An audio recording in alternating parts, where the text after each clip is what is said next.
Three, here we are, recording in progress. Hello, everybody. I'd like to thank Cindy for organizing this event. I'd like to thank the Haynes Library for hosting it and doing the technical aspect of it. And I'm looking forward to sharing my little show with you. I'm going to bring up our so unmuted it, screen share here. Let's see. But I might have the TV turned on. Oh, that's a possibility. Okay, somebody's. There we go. So I've been actually practicing how to progress through this show. So hopefully the lag between slides won't be an issue. We'll see how it goes. The presentation is about 50 minutes long, and be happy to take questions at the end. Of course, this is the Alt A. It says Alt A.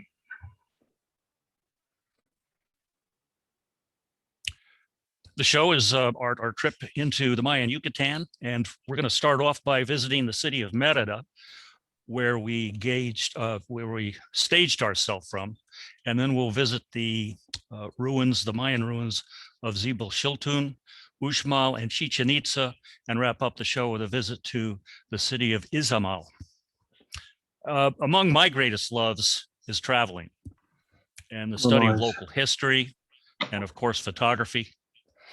In 2019, we seized the opportunity to visit the Yucatan and immerse ourselves in history and culture, present and past. And to say it's about time rings true on every level.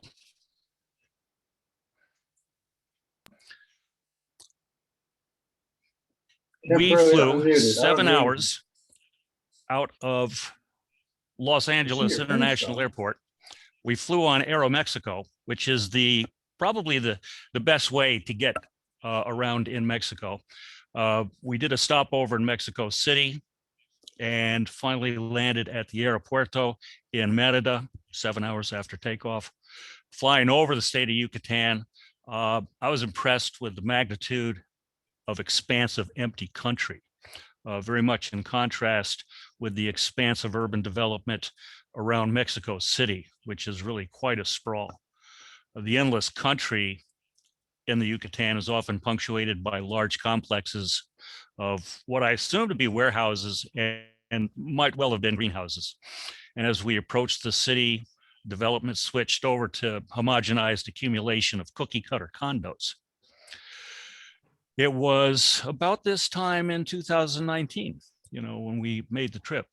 And when I got off the plane and out of the airport, I was immediately assaulted by the heat and humidity and realized that I might have overpacked. I was certainly overdressed at the time. So Merida is the capital and largest city of the state of Yucatan.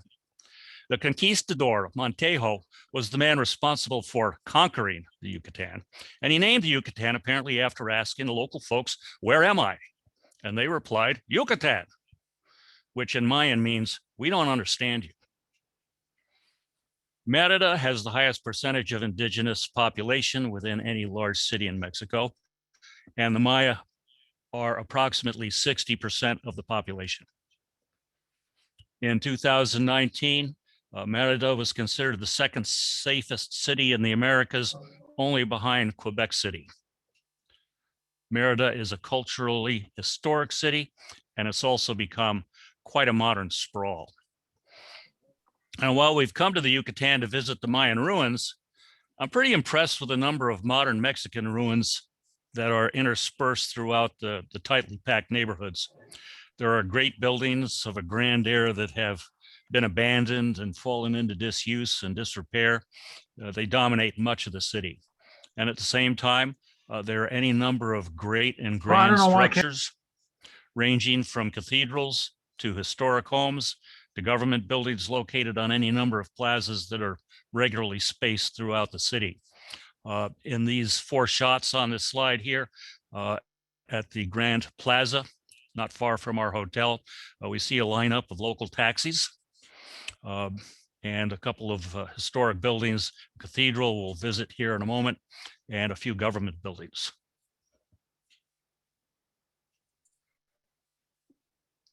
Now, our goal upon arriving in Merida is a local hotel by the name of La Mission de Fray Diego.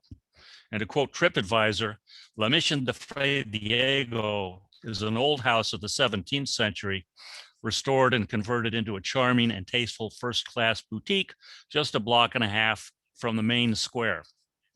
Now, it is indeed a charming and calming oasis nestled into an otherwise rundown and somewhat noisy neighborhood, noisy being the traffic. And to say it's nestled is an understatement. Even with Google Maps and Garmin to help us navigate, we had difficulty initially locating the actual hole in the wall of derelict buildings that was the entrance to our hotel. We weren't very far from it and just missed it entirely. These shots are of the central courtyard shared by the lobby and the hotel restaurant. And again, it's a truly charming accommodation. It was very convenient to the local Grand Plaza and had a lovely little restaurant that we use regularly. It was quite convenient. And this is a view of the courtyard from the lobby looking out towards the restaurant. My understanding is that the hotel was at one point a convent. We went swimming in the pool on one occasion, but generally enjoyed our refreshment in natural pools called cenotes. And I'm going to talk more on those later. And in addition to the standard rooms, like you see lining the courtyard of the pool here, they had a few expanded suites, and I was really happy we chose to reserve one of these. I felt it was well worth the extra cost.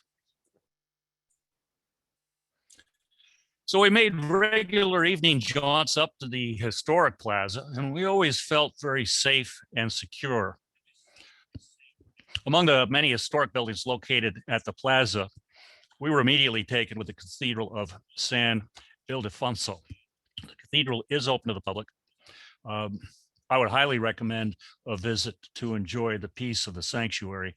I tell you, the vaults within will put you in heaven. The regular evening entertainment on the plaza included video mapping of several of the historic buildings, including the cathedral. And these are just a few of the digital graphics projected and displayed to the public one night. An evening walk around the plaza was regular evening entertainment for us. There was always plenty to do and see. A lot of historic and government buildings are open and available for the public to visit. Now, Merida was a city whose early fortune was made upon the manufacturing of rope. Hemp was a major crop and rope was in high demand. And many great haciendas were built. And some of them are being resurrected from their decay and disuse. Be it ever so humble, this historic hacienda is now the home of a museum of regional anthropology. And we spent the better part of our last day in the Yucatan visiting this museum and marveling at their terrific display of some of the best Mayan artifacts preserved and discussed there. So on our first full day out and about exploring beyond the Great Plaza of Merida, we warmed up to the task by choosing to visit the Mayan ruin of Zibil Shaltun. I ended up calling it Zibil while we were there because I could never remember the whole name. It's only 10 kilometers north of Merida, and it turned out to be a good idea as I was still climbing the learning curve towards acclimating my driving skills in Merida and learning the lay of the land. Finding the Walmart turned out to be the first challenge on that first day, followed by an equal challenge of finding a place to park. Having succeeded in both, eventually, we got enough bottled water to hopefully last us through our trip. We have been warned about the water and the ice, and I'll tell you, the Yucatan is hot, and you want to have water with you all the time. So we got ourselves set up for that. And again, I gave thanks to Google Maps and Garmin. We used both for helping us in the navigational quirks of the city. It's curious that neither application agrees with the other as to the best way to proceed.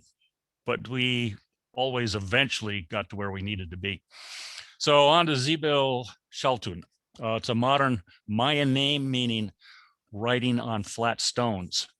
It doesn't have huge pyramids like Chichen Itza or Uxmal, but it does have its own unique features that make it a worthwhile site to visit.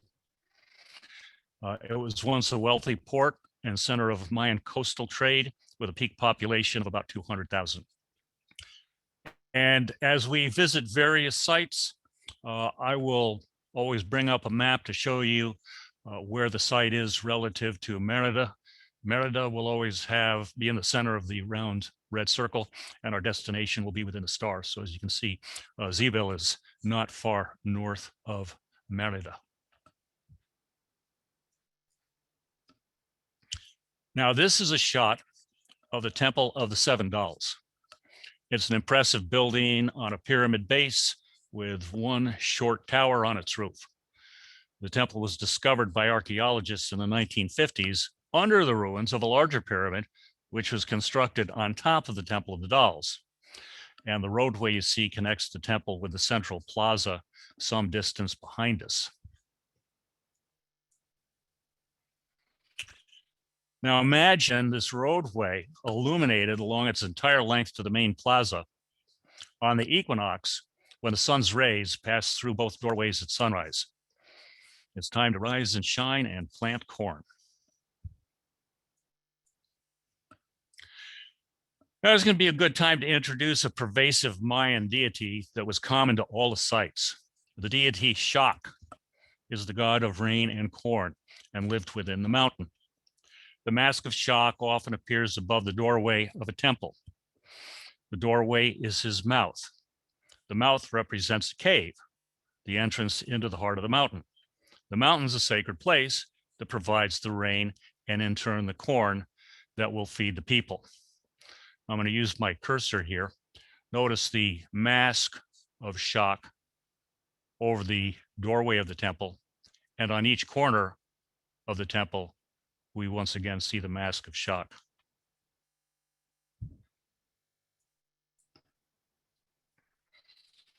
The Temple of the Seven Dolls owes its name to an offering of 7 coarsely made dolls found in its interior. It has 4 accesses and a window to the side of the entrances that are facing east and west, and thus it gives the characteristics of an astronomical observatory. It is constructed upon a pyramid pedestal with sloping corners and sets of steps on all 4 sides. Towards 800 AD, it was filled up with stones and covered by another larger pyramid whose remains still partially cover it. Again, with my mouse here, notice the remnant of the pyramid that covered the temple on the right side of the pedestal. It was a common practice to build over existing pyramids with regular frequency, and we came to find this frequency was every 52 years, corresponding to a complete cycle of the Mayan calendar.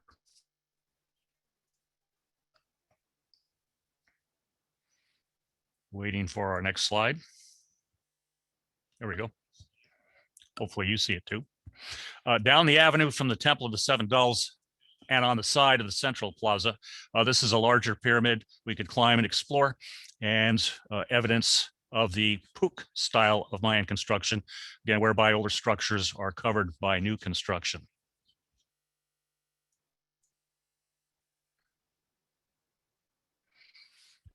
Here we are along the central plaza. I'm not sure about the function of the structure, but it was like a set of bleachers and a nice place just to sit and park it for a while and enjoy the day and the view.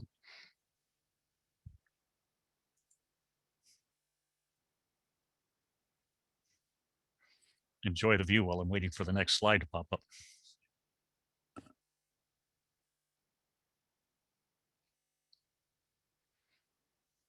There we go. There's more to Zibil than meets the eye. Beyond the reach of the pedestrian visitor, there are a lot of structures that remain inaccessible under the growth of forest. This area was secured off as peligroso, meaning dangerous.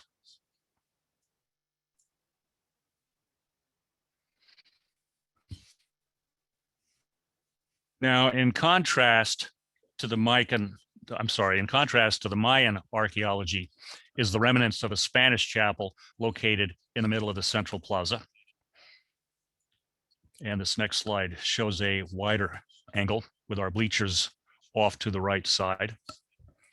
And a look at the backside of the chapel in the plaza. Once again, the bleachers there.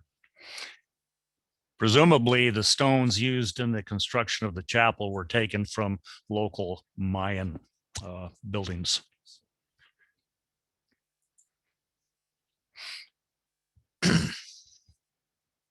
Now, the days in the Yucatan were really quite warm and humid. And at the end of every day's exploratory adventure, we would reward ourselves with a swim in a local cenote. Now, a cenote is a natural sinkhole resulting from the collapse of limestone bedrock that exposes groundwater. Cenote is a regional term used in the Yucatan, and they were commonly used for water supply by the Maya people and occasionally for sacrificial offerings. Cenotes are only prevalent in the arid country of the Yucatan, and they may well be the result of regional fracturing of limestone bedrock resulting from the asteroid impact that decimated the dinosaurs. Under the surface, this cenote reaches depths of about 144 feet. The cenote was first explored from 1957 and 1959.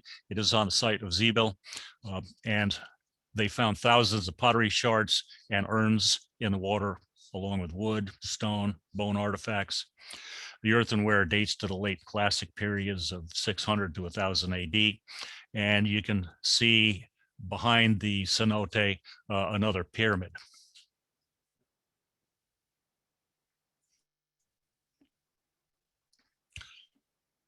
On to Uxmal. Now, Uxmal was our second day out, and it was my favorite of all the Mayan sites that we visited. It is reported to be one of the most important archaeological sites of Maya culture. Uxmal is a Mayan word meaning thrice built.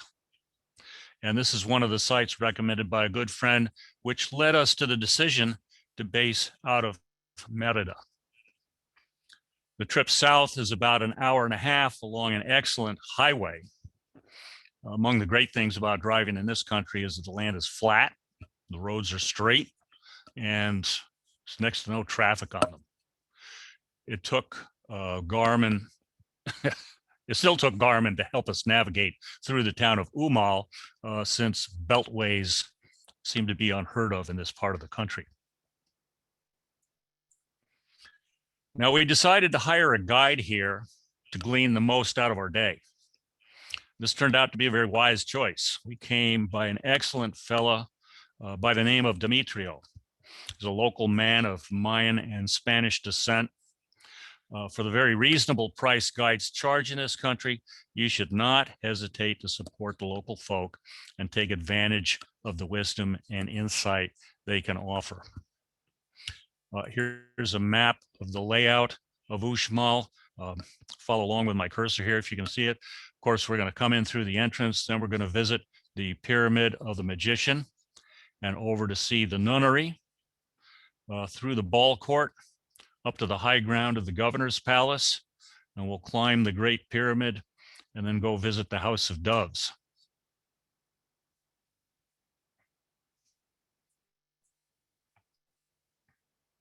Waiting for the slide. And there we go. This is the Pyramid of the Magician, and it's the first thing you see upon entering the grounds. And what a way to make an impression, particularly after Zebil Shaltun. According to multiple sources, the pyramid stands roughly 130 feet tall. Okay, if they say so, it sure looks bigger than that to me. The pyramid was cordoned off to prevent visitors from climbing on it, but we had plenty of opportunity elsewhere in the city. To date, 5 construction phases have been detected on this pyramid, carried out at different times and in different architectural styles. And this will be more easily seen from the other side of the pyramid. There's been a lot of restoration on this face of the pyramid, which is easy to see by way of the fresher cement. Demetrio tells us the city was abandoned and covered by jungle when the Spaniards arrived, so they never found the city until later. He's also proud of the fact that the architecture here is completely Mayan and not the hybridized style of Mayan and Toltec typical of Chichen Itza.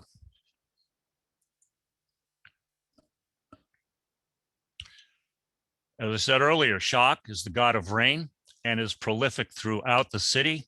These are the faces of Shak over here on the right photo. He has a characteristic nose, which is long and either turned up or turned down. Now, Demetrio explained when it's turned up, this signifies praying for rain, and when it's turned down, thanks is being offered.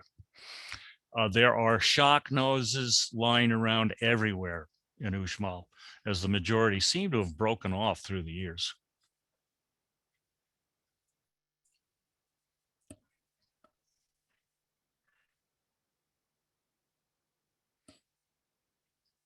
So here we are on the other side of the temple of the magician. The image of Shak lines the steps and frames the mask over the entrance to the temple atop the platform you see up here at the top of the steps. And again, his mouth is the entrance.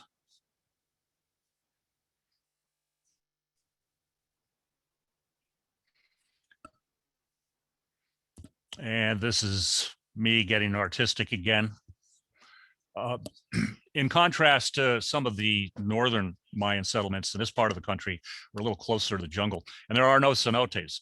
So the Mayans of Uxmal developed a clever system of cisterns and wells, which we saw throughout the city.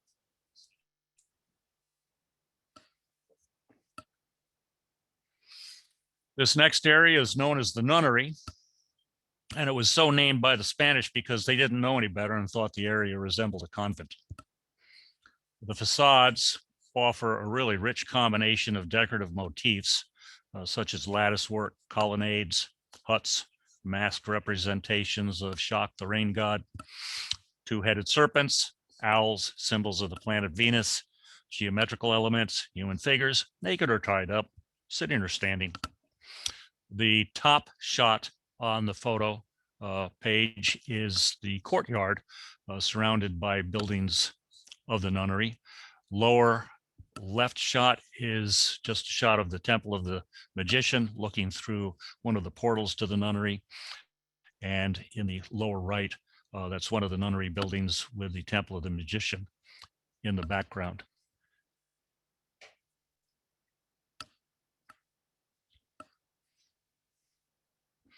Now, these panels are located on the frieze of the nunnery and were explained by Demetrio. In the first panel, again, we see the masks of Shak over here on the left side. Their noses having fallen off, which is pretty typical. And then we see the serpent. And in this next shot to the right, I've zoomed in on the serpent. The Mayan people believe in reincarnation, and the face and the mouth of the serpent suggests the rebirth of a soul, and can also be interpreted as the return of an ancestor. According to several Mayan guides, human sacrifices were often voluntary as a means of giving a life for the benefit of the people, which would be a call to the gods for favorable conditions of rain or crops, or it might just be the chance to return into a better station of life. And this is me playing with my camera again. This is a view out of window in the nunnery across the courtyard to our next portal, where we'll cross the ball field and go up to the high ground of the governor's palace and the Great Pyramid beyond. This building in the center is the House of Turtles.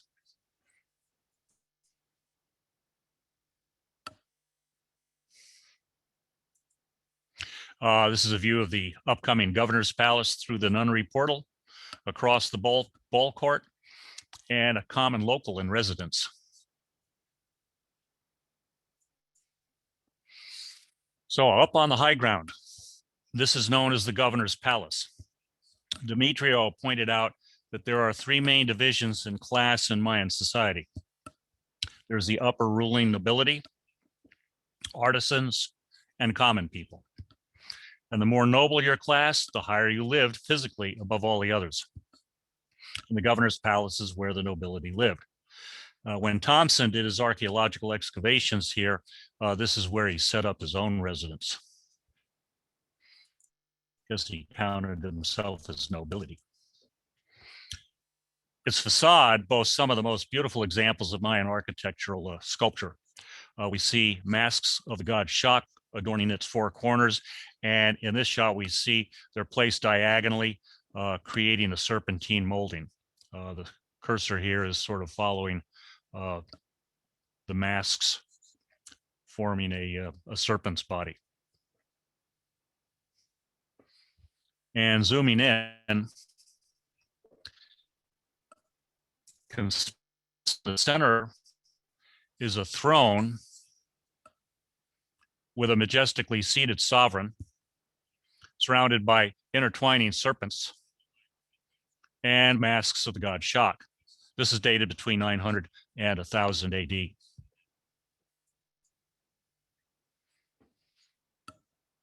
And this is a double-headed jaguar throne in front of the governor's palace. No doubt the resting place for some high and mighty hoi polloi's hiney.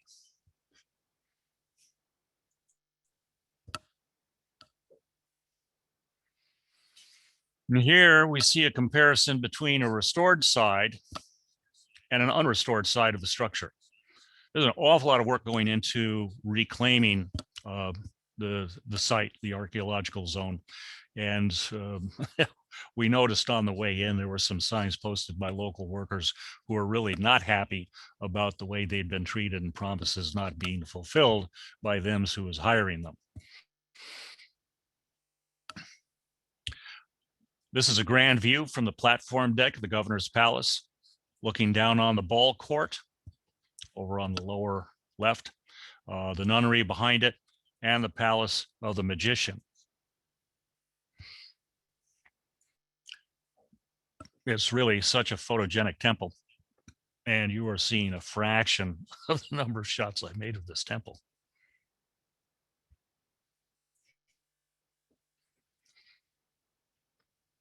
Now, walking along the backside of the ball court, we came upon this structure whose purpose was supposedly to help stage the ball players, some sort of a locker room.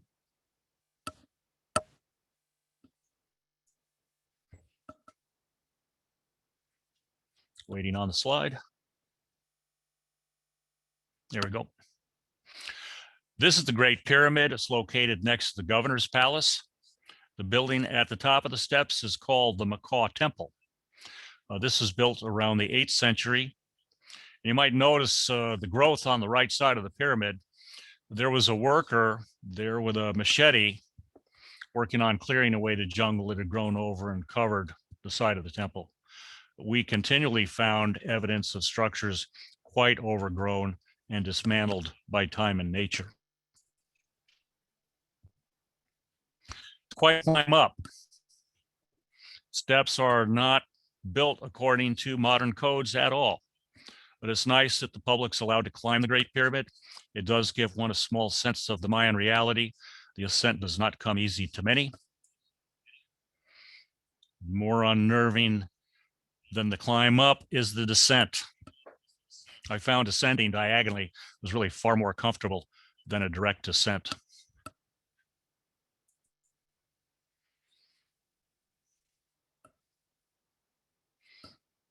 Next to the Great Pyramid, we found an interesting area referred to on site as the Pigeon Loft Complex, but on the map it's identified as the House of Doves.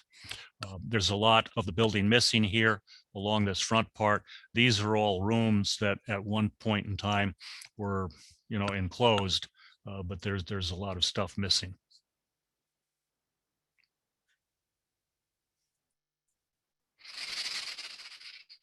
And we see Karen striking a reverent pose inside of one of the portals of the House of Doves. And the next shot is looking at the nunnery from the House of Turtles that's next to the governor's palace.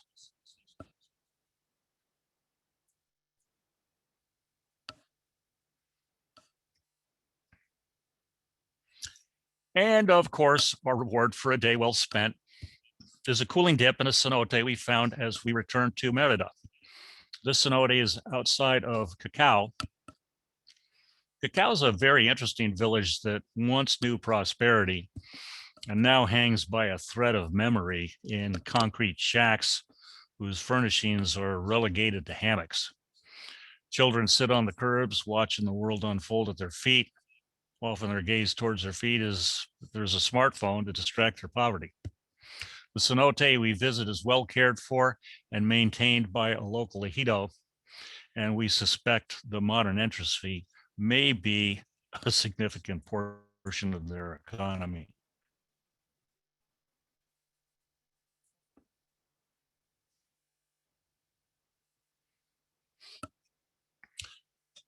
And we are off to the Mayan ruin of Chichen Itza. The original game plan did not include a visit to Chichen Itza, but it became apparent that this is one of those things that one must do.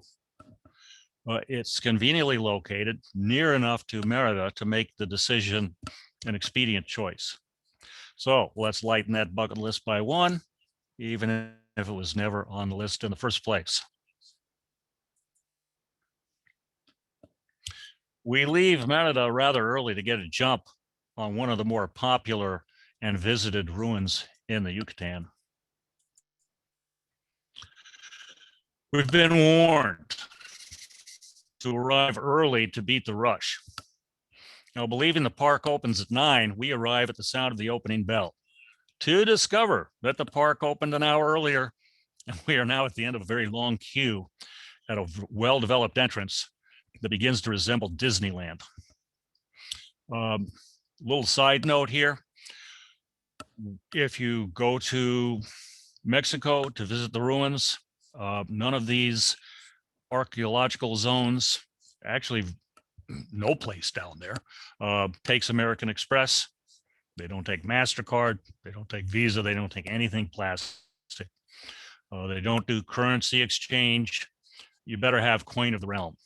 Would not count on an ATM being handy. I suspect the glut of buses in the top photo came out of Cancun, carrying cruise ship visitors. I've been thinking a guide would serve us well today, and Providence provides us shortly with a young man who speaks English, and he invites us to hire his services. I ask him, well, how many are in the group? Well, there's one other couple. Okay, can you get us out of the line? Absolutely. Well, sign me up. We are happy to follow. This is a rough layout of the land. The zone is really rather huge and contains far more than might be suggested by this map, but it gives you a little idea as to how it's laid out. Now, beyond the entrance, we make our way down a long path of hawkers and barkers, setting up for a hard day of playing Jaguar flutes and selling widgets and trinkets. Along the way, there are some bona fide artists, but largely these are pretty standard concessions. Turns out the whole archaeological zone is covered in these concessionaires, and the place largely resembles a Mayan Renaissance fair. And if I hear another Jaguar whistle in my life, it'll be too soon.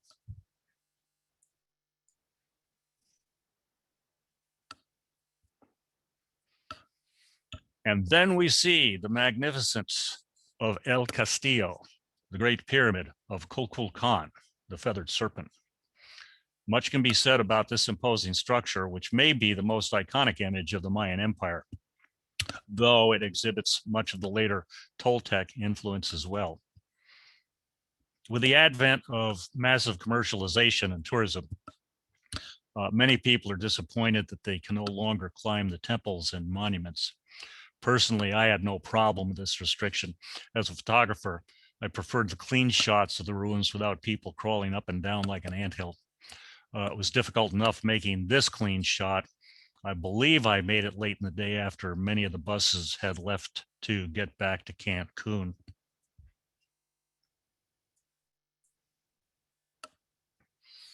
And this shot illustrates the interesting contrast between restored and unrestored.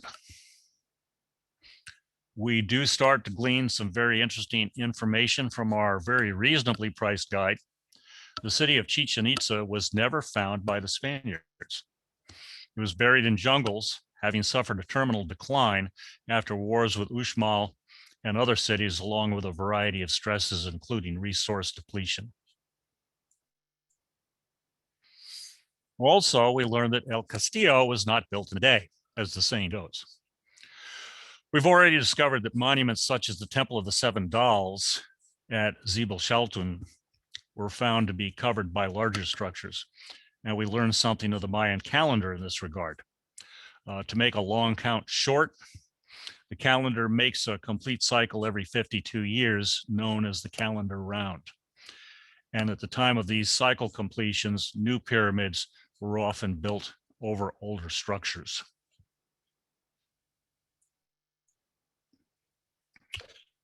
This shows El Castillo, very unrestored, covered by jungle, as photographed in the late 19th century. The more modern photo next to it illustrates how excavation is continuing.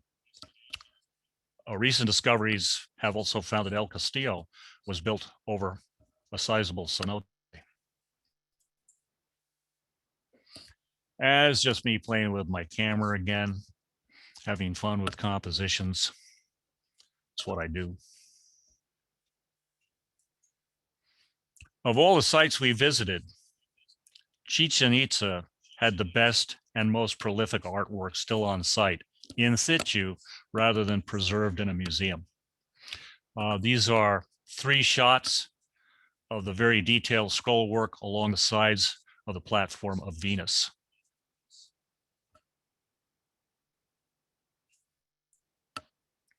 But Chichen Itza contained no less than 13 ball courts. But the Great Ball Court is by far the most impressive. At 545 by 223 feet, it is the largest ball court in Mesoamerica. And the Great Ball Court is huge in comparison to what we saw in Uxmal. The acoustics here were incredible as well. From where we were standing, here where I'm holding my camera, which was also the location of the ruler's box seats, we could hear the crowd of people in the distance speaking.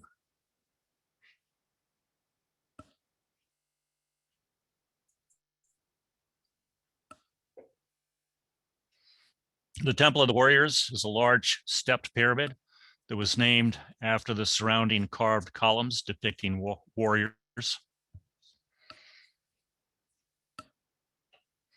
And along the south wall of the Temple of Warriors are a series of about 200 columns, prompting the name Plaza of 1,000 columns. Now, when Chichen Itza was inhabited, these would have supported an extensive roof system, and it was suggested that some of these groups could have served as marketplaces.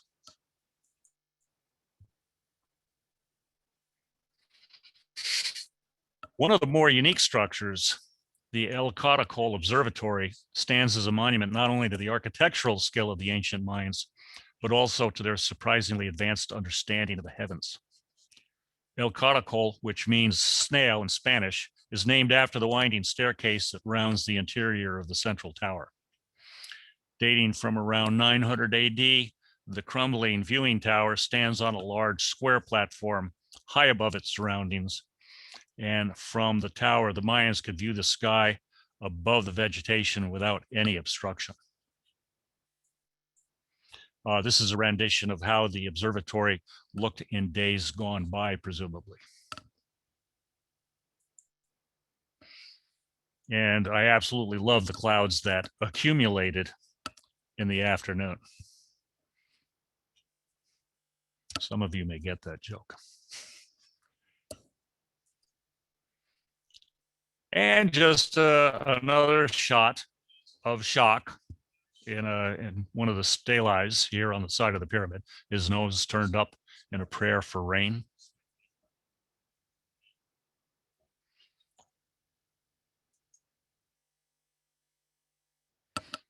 Now, this is the Red House, and it was probably a residential building for the elite. Most of Chichen Itza was used as a ceremonial center, and very few Mayans resided within the excavated complex. It was left to priests and caretakers and nobility. The common people lived off to the side. And this is an example of the style of common dwelling that the normal folks would live in that surrounded the city.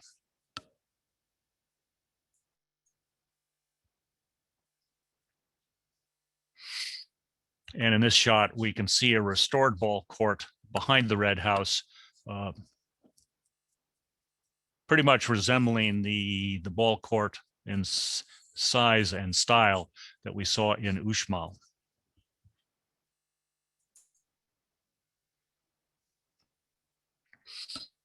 Now, the sacred cenote is a sinkhole that is connected to Chichen Itza by a raised pathway. This large natural well may have given Chichen Itza its name, which means well of the Itzes. There is a second karst cave in the center of Chichen Itza that was used as a source of water for the residents. The use of the sacred cenote, this one, was exclusively ceremonial.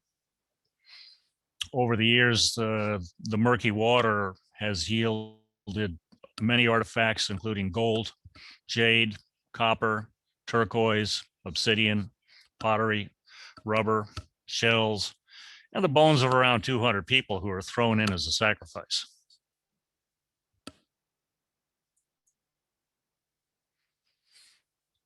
And off-site, neighboring is the Ik-Kil cenote. And of course, the daily reward for a day well spent in the hot was a dip in the cool. It's a bit overcrowded and commercially developed in keeping with the neighborhood, but it was well worth the subterranean slalom.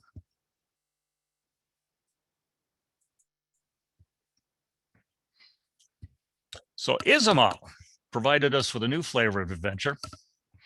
At this point, we have pretty well played out the Mayan archaeological opportunities in the neighborhood. And based on the recommendation of one of our hotel's waiters, we decided to visit his hometown of Izamal. Izamal, before the Spanish conquest, was probably one of the biggest Mayan urban centers in the northern Yucatan. It's currently known as the Yellow City and the City of the Hills. Izamal has been continuously occupied throughout most of Mesoamerican chronology, and this makes it likely the oldest city in the Yucatan. As such, it promised to be an historically significant as well as visually pleasing trip. And apparently we will not be without ruins either. Izamal is known as the City of Hills in reference to the remaining temples resembling artificial mountains. It's a very Mexican town, and it's well off the beaten track, which is to say it's not a major tourist attraction, which was a very nice change for us on our last full day in the Yucatan. Central to the city's location is the convent of San Antonio, which is a rather large church that was built on the site of the largest pyramid in the Yucatan. Building their cathedral over the pyramid site, the Spanish dominated the Mayan population. In fact, the church was built from the very stones of that same pyramid. And once again, we have come by a guide for the morning at the entrance to the church. As always, spreading the wealth pays off with interest in insight and information. Our guide tells us while the priests are using the Mayan population to disassemble their temple and build this new church, the locals strategically placed old stones into new places as a means of continuing to protect the Mayan people. The priests were completely unaware of the subterfuge. This is one of many temple blocks incorporated into the new church that the Mayan workers snuck in to preserve the safety of the Mayan people. Several such stones are now exposed and displayed for visitors, and without the aid of our guide, we would have been completely unaware of this subtlety.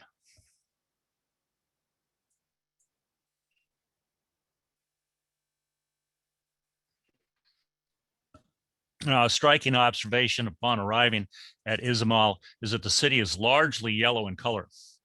It's explained to us that this is in celebration of corn. Most of the city looks rather freshly painted, and this is indeed the case as the local populace gussied things up for a recent visit by the Pope, recent being 1993. And inside, I made a shot, or 5, of the chapel altar. Now, the Virgin, circling it with my cursor here, the bright lady in the middle. The Virgin is behind glass and appears through doors located behind the statue on a schedule. Something akin to a cuckoo clock, I guess. The history of the Virgin of Izamal is quite interesting. In his efforts to sway the Mayans from idolatry, a fellow by the name of Diego de Landa persuaded the Mayans to worship the Virgin Mary. The people managed to raise the money to commission 2 life-size statues of the Virgin from a carver in Guatemala. The Mayans carried the 2 statues in crates from Guatemala back to the Yucatan. One of them resides in Merida, and the other in the sanctuary of the Virgin of Izamal at the convent here.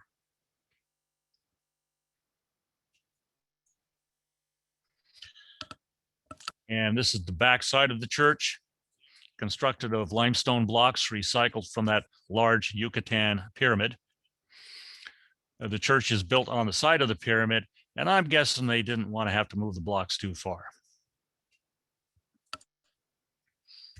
If you don't want to walk around town, the local taxi service is ready to roll. 1 horsepower.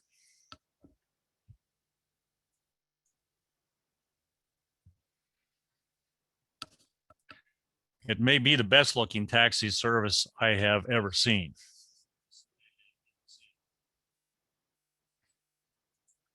And they are pretty prolific.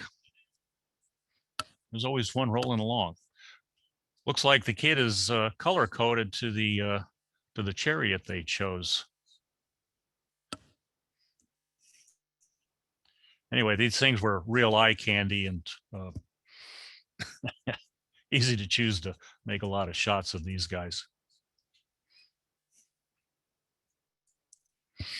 Now, from the courtyard of the church, we can see Kinich Kakmo Pyramid.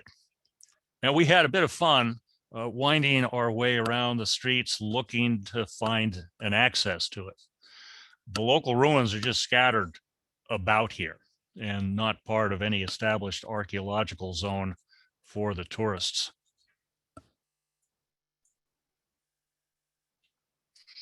It's just sitting out here by itself. Very little restoration work having been done. The beginning of the stairway is pretty civilized, but it gets rough going up above. Maybe you can sense that at the top. This next shot may help illustrate. There we go. Gives you a sense of the scale and steepness of the steps and the quality of the steps as we got to the top. Once again, going down felt especially precarious with the uneven stonework.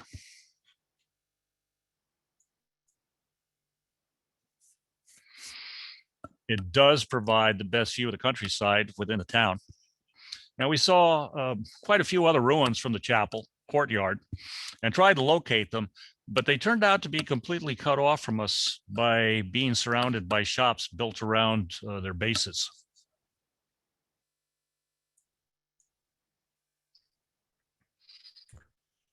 And never let a day of exploration go by unrewarded without a dip in a local cenote. This wondrous subterranean refreshment is called Chihuan and is just west of the town of Holca. It was a bit tricky finding it, but well worth the effort. And we had the entire cave to ourselves for a while. The cave goes way back beyond the lights, and you can follow the rope to avoid getting lost.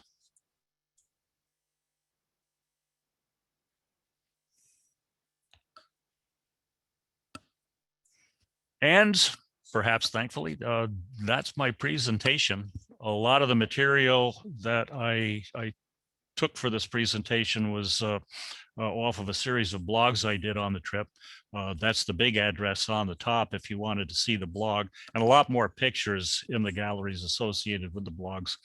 Or you can find it more easily by going to timeandspace.net/blogs and just scroll down to 2019 and you'll find it. And if along the way you've got some questions that you want to ask that don't get answered tonight, feel free to email me. There's my email address, tom@timeandspace.net. And that's the show. So at this point, thank you for your patience. And if anybody's still awake or with us, I'll turn this over to Carolyn for you to ask questions if you've got them.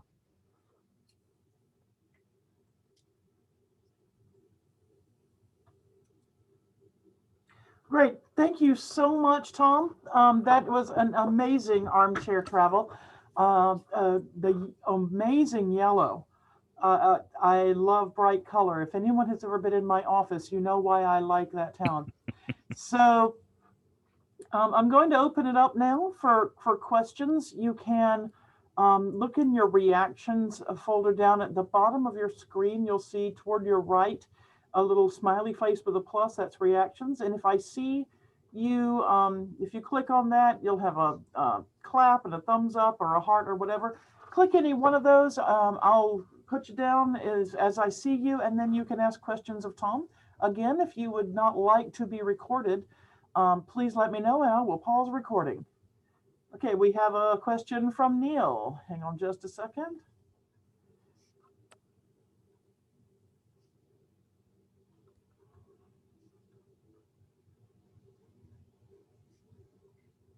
The wonders of technology.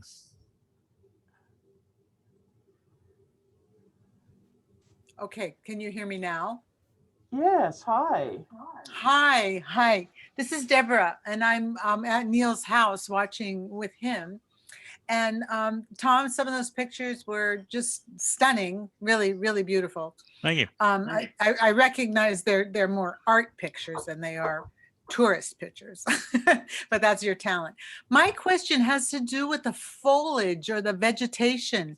I thought it was really interesting. Were you there at a time of year that was like winter? I mean, from like my perspective, winter, or are the trees just like not in good health? They just didn't seem real lush. The area that we're in the Yucatan now, this was at the very end of February and beginning of March, much like these days, only earlier. The northern Yucatan is indeed desert. So it's an arid environment. And so you're not going to get the lush feeling of the Yucatan a little further south. There were some flowering trees that we saw that I took pictures of, but I didn't feel that they lent themselves to really talking about the Mayan culture. So I didn't include those in the show. But if you go to the blog, you'll see those. Okay, thank you very much. Ross, I believe you're next if you want to unmute.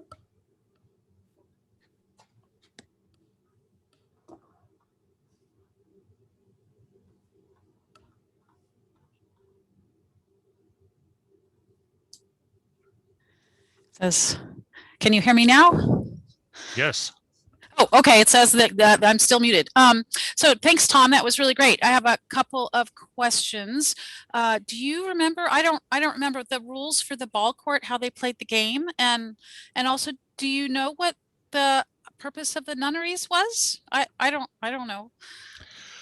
To answer your last question first, I offhand don't quite know exactly what the purpose of the nunnery was. It was not a convent. We gathered that much. The ball game was largely a matter of launching balls, being in possession of the ball, your team in possession of the ball, and then getting it through the hoops that are up on the side of the courts. You couldn't use your hands. Pretty much, there were sticks. You could use hips, feet, what have you. An interesting aspect of the game was that it was the captain of the winning team who got sacrificed. Wasn't the losers, it was the winner. And it was considered to be a great honor. And as I was saying earlier about the reincarnation, that often gave the team player a chance, an opportunity to come back to a higher station in life.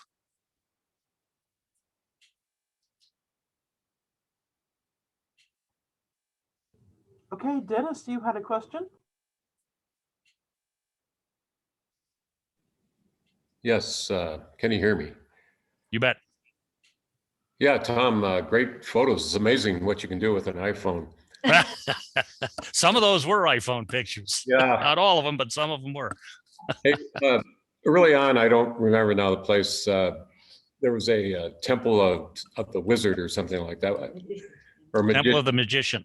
Yeah, what was that about? Why was it called the magician? What was the magician part of it? Good question. We'll have to Google that. Oh, okay. I'll do that. Get back to me on that. Really, you've set a high bar for this armchair traveling Yeah, series. indeed. Oh, shucks, ma'am. Thank you so much. Other questions from anyone?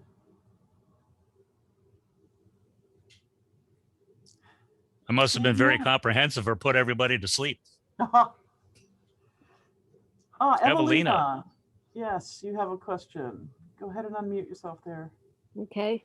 I had two questions. One was, since they didn't make their stairs to our standards, did it seem like they had their own standards from temple to temple as far as the stair building? The steps were always very steep. And the reason for that, as I understood, was it forced people who were climbing the temples to look down. Their gaze was kept downward. And that was in deference to the hoi polloi, the rulers who were probably sitting up on top of the temple. Okay. And my other question was, in the photo with Carolyn and the swimming hole, in the background, I mean, I didn't really get it, but was there a plant with a whole lot of roots hanging down? Yes, there were a lot of roots coming down off of the ceiling, and it was a subterranean cave that the cenote was located in. And you're just seeing roots from the ground above coming through into the cave. I think I had another, but I've forgotten it. Thank Let you. me let me bring up that that shot. I've got another computer here that.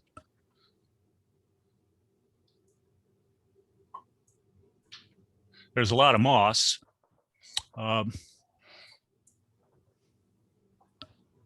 Some of that stuff is, I think you're looking at just roots that are coming through the limestone from up above.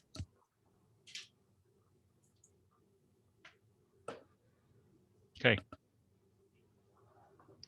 Other questions?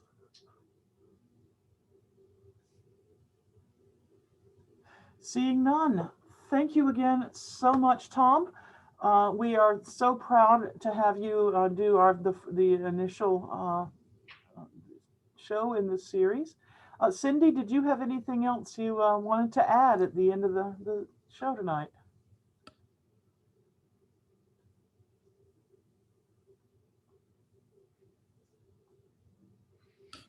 Now that it's all done, I'm not sure what I'm going to do with myself for the next bunch of days.